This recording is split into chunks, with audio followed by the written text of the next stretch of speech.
Today's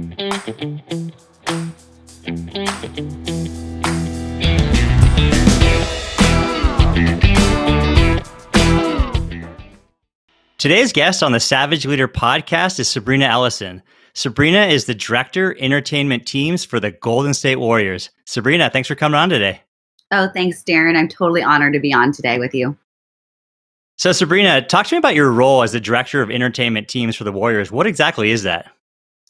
Yeah, great question. Honestly, it's evolved in the 10 seasons that I've been with the Golden State Warriors. I started out overseeing two dance teams, our junior jam squad, and then our traditional all-female Warriors dance team. And really about 5 years ago, the Warriors are always about growing, being leaders in this space, and they really value their dance teams, which is great for me because I love all things dance team.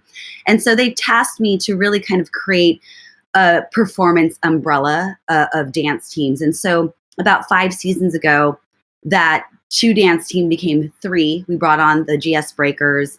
And then 2 seasons after that, we brought on our senior dance team, the Hardwood Classics, which they are amazing and such a joy to work with.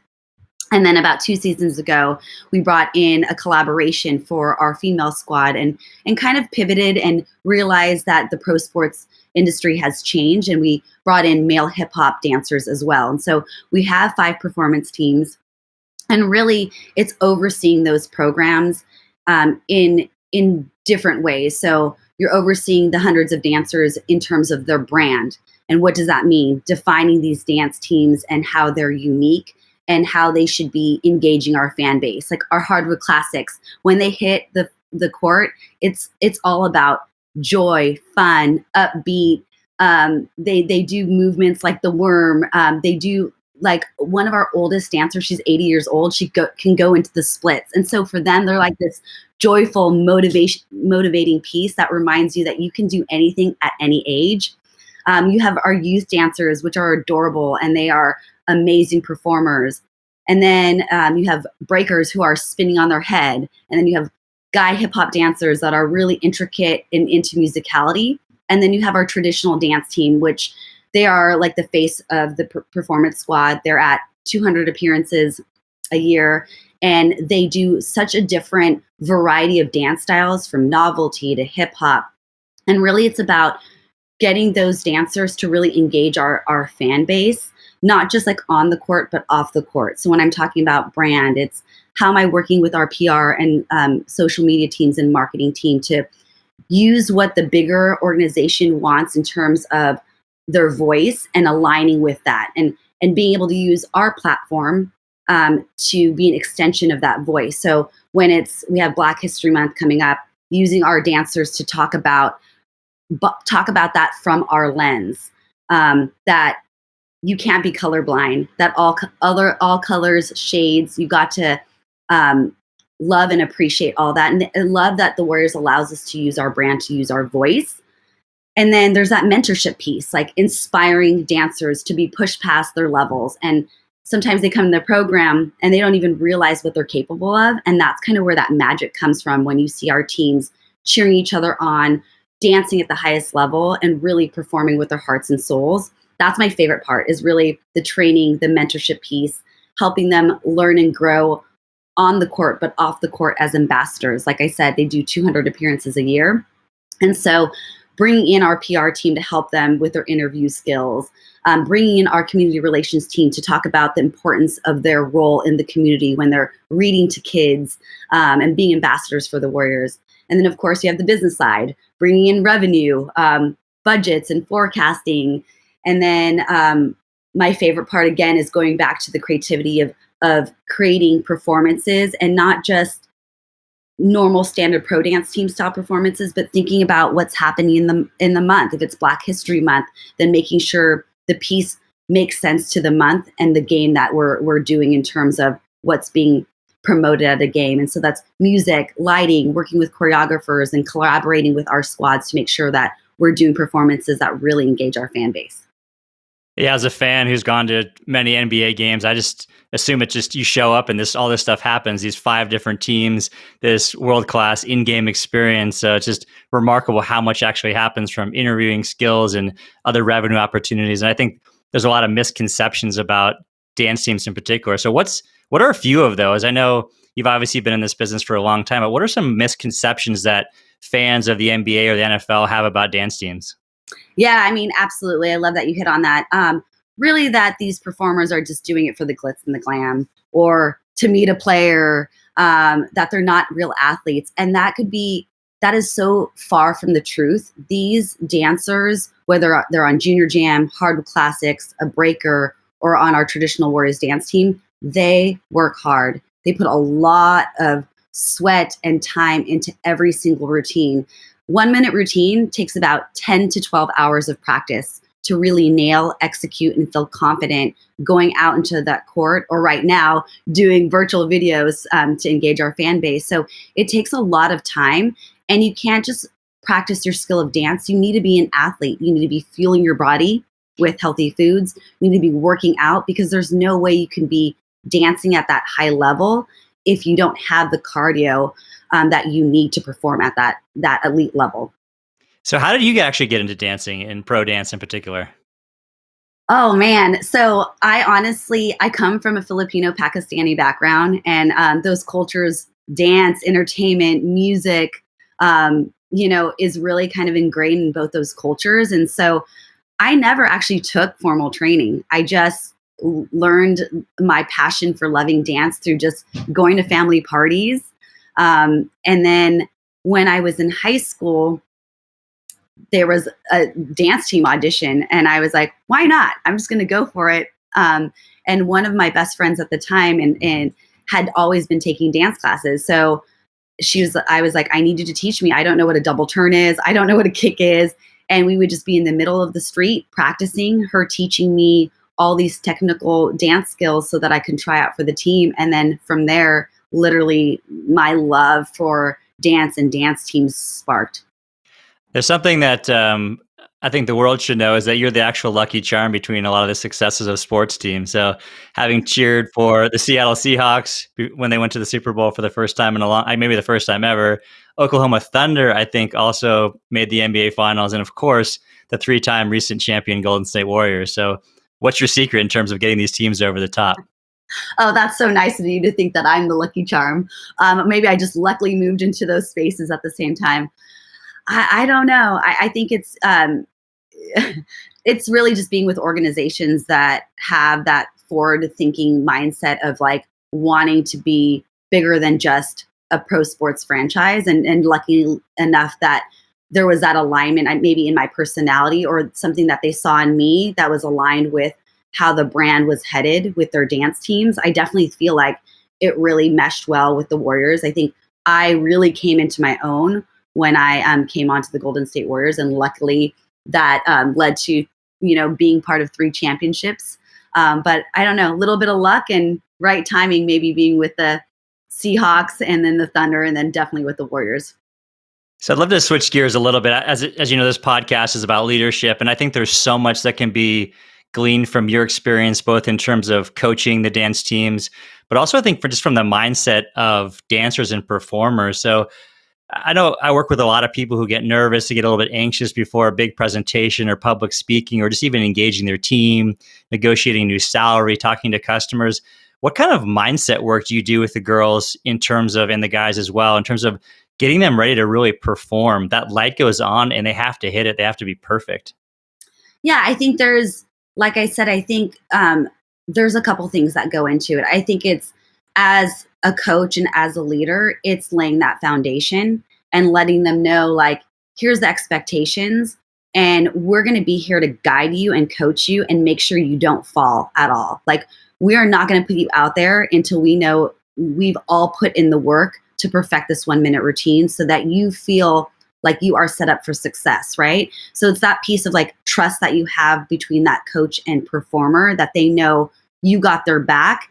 And then it's also laying a foundation. I think why our teams have been so successful, no matter which, the squad, the breakers, the hardwood classics, is because it's that foundation of making sure that everyone knows that they matter. I think that's important. And that they bring something unique to this experience and to the team, and that they have each other to lean on. So lean on one another for each other's weaknesses and strengths. So if you need someone is weak in one area, help lift them up. And if you're strong in another area, give them that guidance.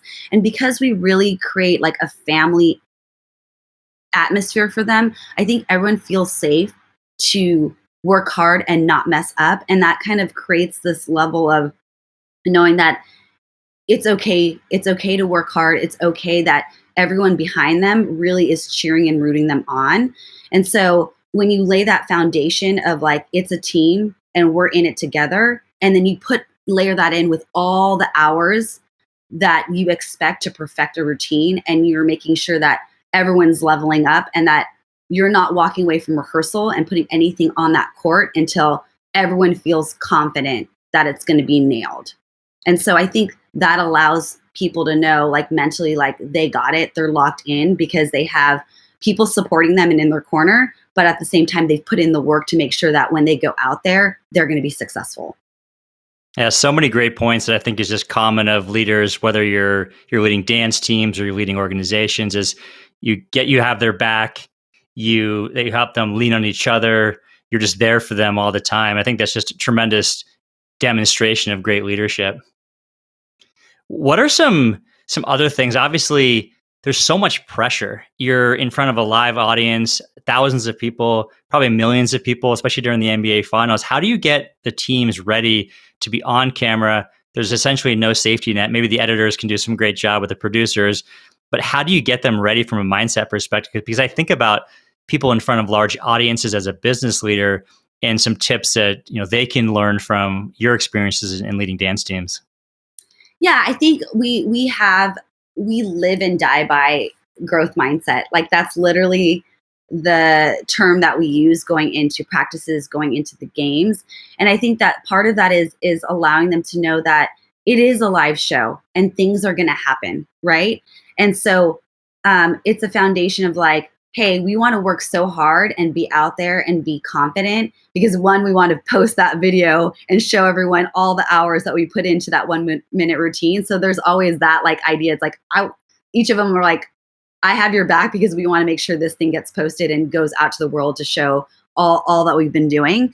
But I think part of it also is just letting people know it's okay to make mistakes. And I think by not having that added pressure, that allows them to also go into that space knowing that they can go 110%. And no matter the outcome, as long as they go in fully present and like leaving their hearts and souls on that court every time they perform, that even if you make a mistake, that's just part of the journey, right? Like people make mistakes, but as long as you've put in the time, you really went out there and gave it your all, that's in the end all that matters. And so that I think helps kind of alleviate anxiety and fear. Another thing that we do a lot is just like intention setting. It's so important going into practices. We talk about like breath work, even if it's 3 minutes before they go into a space, like breath work, intention setting, like what is your goal going into that rehearsal? Maybe you knew you needed to work on your facials or a section of the routine, like having that intention walking into that space so you can practice those skills before you have to do it in front of a live audience is something that we do. And then we pump each other up right before they go out there every single time. We do a circle, we cross our arms, and we throw the baton down. So every dancer gets an opportunity each game to be that main speaker, to kind of remind everybody that they're in it together, how they're blessed, and what a beautiful opportunity it is. And so we kind of cheer each other on, do a little bit of prayer and meditation, and then they're off and running. And so I think that also helps set the vibe before they go out and perform. I think that's beautiful just in terms of the meditation. I think just different things work for different people, whether it's as simple as just a pause or a breath or a meditation or a short prayer. But also I love the gratitude. So gratitude, being gracious for this moment, this opportunity, because I imagine these careers are not that long. It's a few years perhaps, and that it's important to have that gratitude to cheer and to dance in the NBA finals, which, it's tough to get to that stage. Yeah, exactly. So something that struck me is I think a lot about not just reps or repetitions, but perfect reps. And I think a lot of sports, they use that, Steph Curry, like the perfect shot, not just any old sloppy shots, but like instead of 10,000 shots, it's 5,000 makes or whatnot. So thinking about 12 hours of practice for 1 minute of a dance routine, man, that's incredible. How do you instill that patience to work that hard for 10, 12 hours for literally 1 minute of content? Yeah, I think it's pride in your craft, honestly. And I think, when a dancer first comes into the program, it is a little overwhelming, and they don't understand it until they kind of go through the process. But because I've been doing this for so long, and I have veterans that are part of our program, it's and we have visual stuff now, right? Like, the Warriors dance team is really well known in the pro dance space as being a very high energy, polished dance team, because they put in all that time and energy. And so I think when someone comes in and they go through the journey, but they see that end result, there's that pride in that end result that you always want to achieve at that high level, right? And so I think it's that belief that you set that standard in the very beginning, and it's for them to push themselves and us to guide them to push themselves past their capabilities, because it's like we see in them that they can achieve it. And so instilling that belief in them that if you put the hours in and you're patient with the process, that the end result is what you see, that minute routine where it's flawless, you're cheering each other on, and it's so electric, that it's undeniable that you should put in that time in the beginning to see that end result. And it's like no one has overnight success, right? Like, it's not like Steph Curry, like going back to Steph Curry, like it's not like he just goes and shows up to games and he's amazingly talented, but he has to practice and has to be coached, and has to work and execute at such a high level every time that he hits the court. But there's a lot of behind the scenes that takes place for him to be able to do that in a game. And so that's the same kind of mentality that we have with our dance team with the Warriors. It's like you have to put in that work so that the end result is something that you're proud of and is literally magical to watch. Yeah, hard work is obviously critical to the process and, of course, natural talent. You mentioned an interesting word, belief, and you talk about instilling beliefs in your teams, instilling that sense that they can do this, that they can push themselves past places they haven't gone before. And I do a lot of work with people around self-limiting beliefs, the doubts that they have. How do you work with your teams to help them overcome some of those things, to get them to try, a new technique or a new turn or something different than they've done before? How do you really work with your teams on a one-on-one basis to get them to push past those barriers?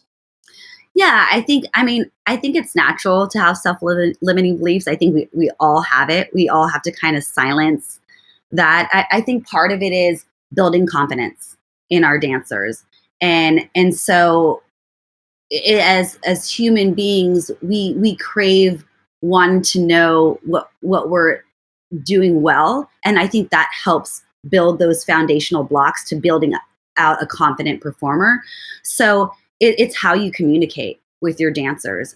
And so it's one, letting them know and praising when they're doing something really well, and reminding them that they need to also cheer themselves on when they are successful, but also kind of trusting the leaders, whether it's a captain or a coach, in the feedback that we're giving them to also level up as a performer. So it's two pronged, like building their confidence and letting them know where they're excelling, and then guiding them in ways that they can improve upon, but explaining that process, right? And so I think when you're very transparent and you're coming from a place of cheering someone on and really wanting them to succeed and really kind of giving them a community, a team where everyone's like that same mentality, that helps a person quiet those self-limiting beliefs and go, okay, maybe I don't feel as good of a dancer, but you know what? My coach said I was good in this section, and I have my teammates are cheering me on. That kind of helps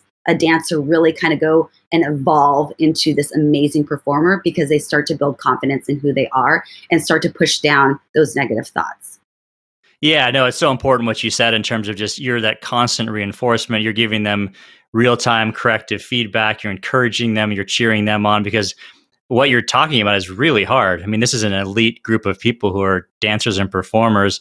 They're not just, average person like me dancing on the street, but definitely high level performers that I've need seen you that dance coaching and that before, feedback. Darren. Sorry, Impressive, sorry, sorry, right? sorry. So something you mentioned at the outset that I don't know if people picked up on, but the challenges that you're facing in terms of leading choreography and teams in a virtual environment. So how do you go about choreographing a team of people that have to come together and put on a show, but you're not physically in the same space? Oh, Darren, it was a hard pivot, but definitely have learned a lot in just a month's time. You know, you go through it and you learn. So I think in the beginning, we were trying to run rehearsal like we would normally do it in a live setting at practice. And so you learned, okay, that doesn't necessarily work because the music is completely different. Even if you're playing the music, like everyone's internet is on different like speeds, and so some people, they're just not dancing in unison whatsoever. And so I think you just have to be creative and look at the situation and go, okay, how can we reach this goal in this circumstance? And so it's like pivoting and being creative in ways that's going to allow you to have that same final outcome. So I think with virtual, there's a couple things. They're not seeing each other. And so, I mean, they're seeing each other, but they're not in person with one another. So, how do you still create that team camaraderie and that bond?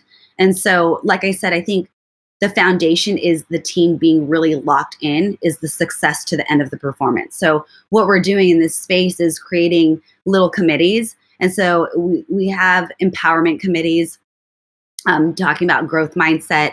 We have a committee that's like a sunshine committee and doing like fun virtual games to keep them, working together outside of dance and getting to know each other as people. And so we set time to intentionally um, create a space where they're getting to know each other as people and not just work, work, work, practice, practice, practice. Because the more people on the team get to know each other, the better that performance and that relationship is in the end. The more they're locked into that vision of wanting to create this beautiful performance because they have each other's backs because they know each other. So that's like really something that we've been focused on in this virtual space, is making sure that they have personal time with each other.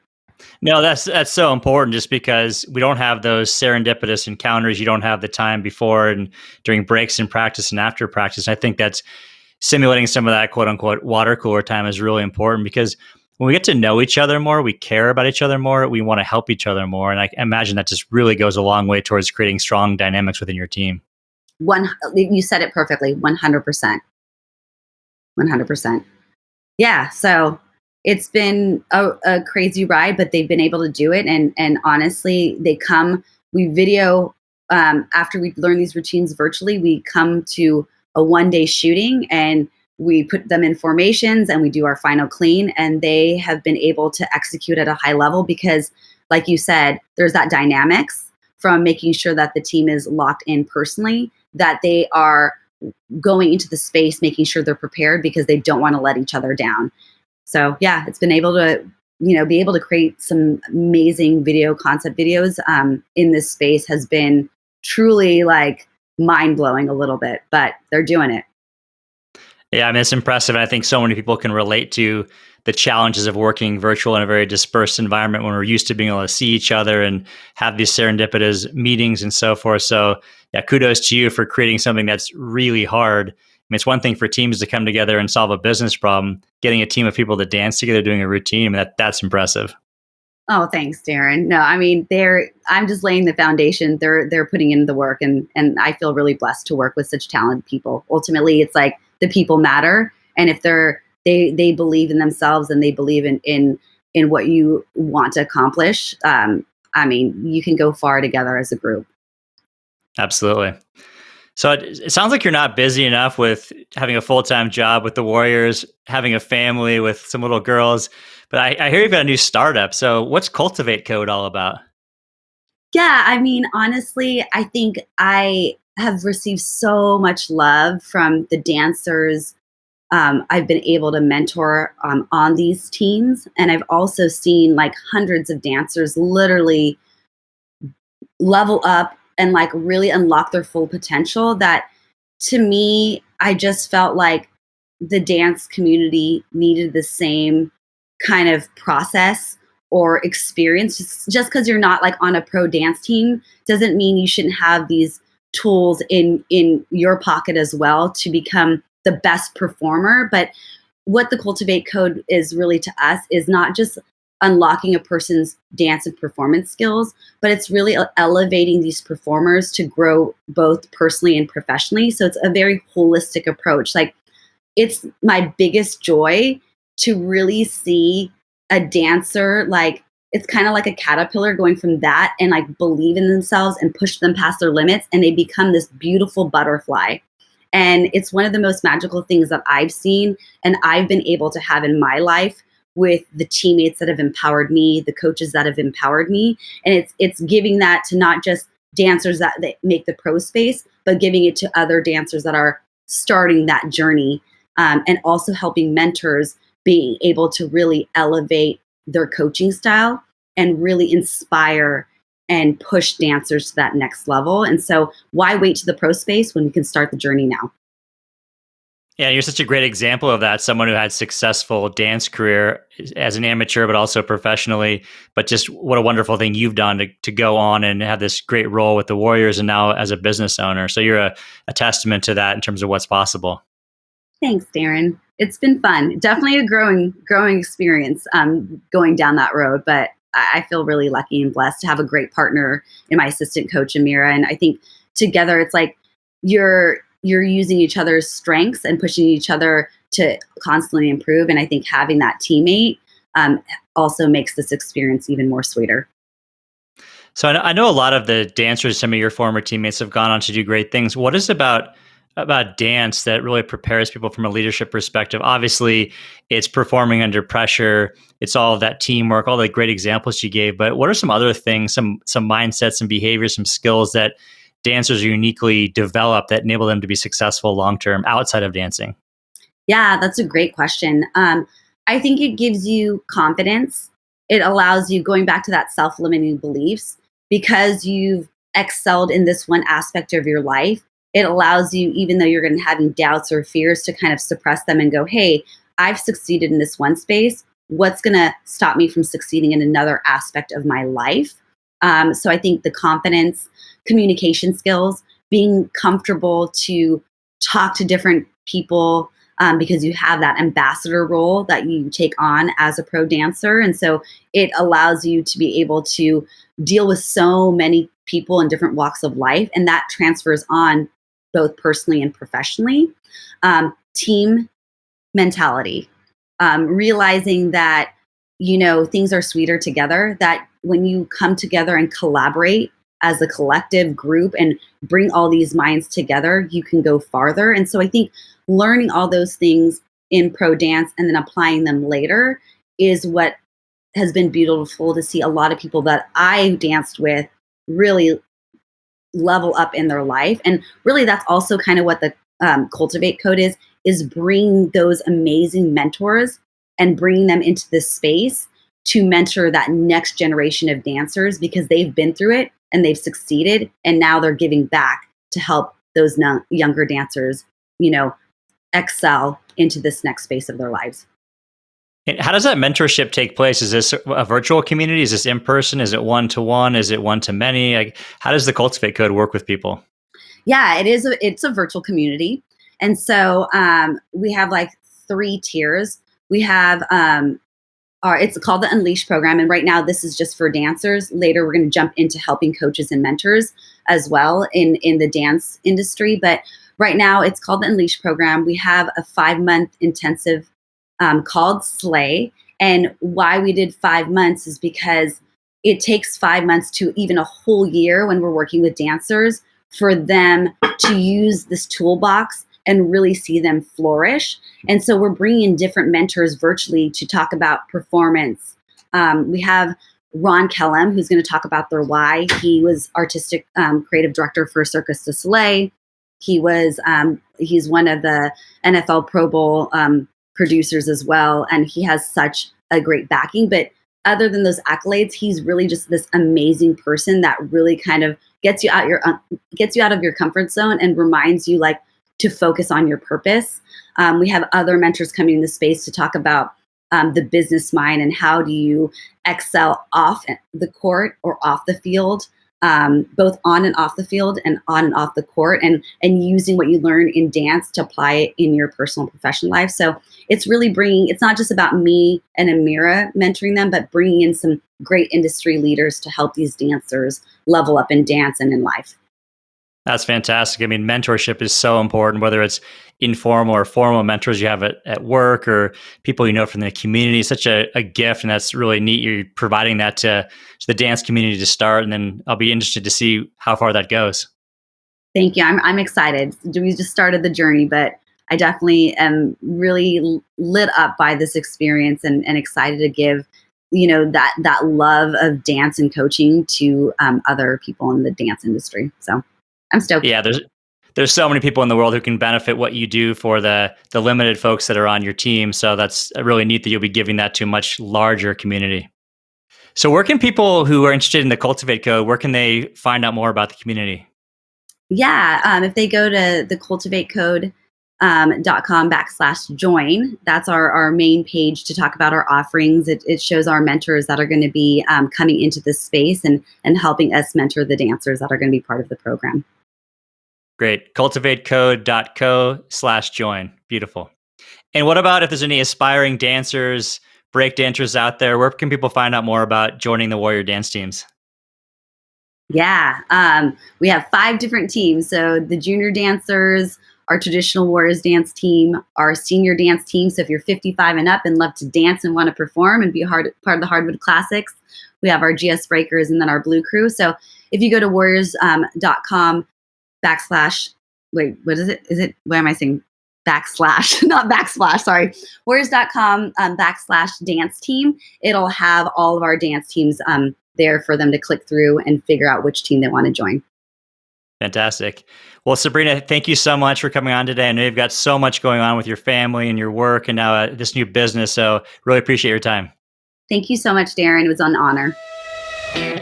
Thanks for listening to today's episode of the Savage Leader Podcast. My hope is you are walking away with tactics that you can apply to become a better leader in your life and in your career. If you're looking for additional insight and tactics, be sure to check out my book titled The Savage Leader, 13 Principles to Become a Better Leader from the Inside Out. Also, be sure to subscribe to the podcast, and I would truly appreciate it if you would leave a review and also rate the podcast. Thanks, and see you all in the next episode.